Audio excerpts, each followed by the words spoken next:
Hey guys, in this video, I'll show you how to fix NBA 2K24 crashing on PC Steam. Alright, so let's begin.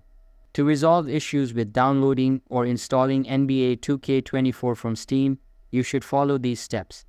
First, make sure you're logged into your Steam account. Once logged in, use the search bar to look up the game NBA 2K24. Click on the game in the search results, and you will be presented with details about the game, including its pricing and download options. Follow the steps provided to purchase and download the game to your laptop.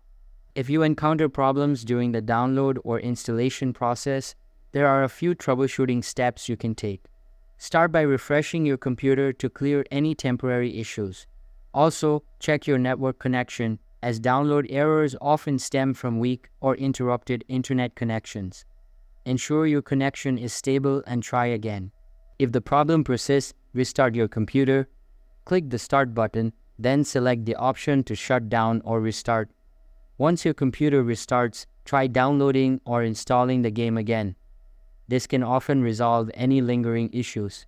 By following these steps, you should be able to download and enjoy NBA 2K24 without further problems. And that's it for this video.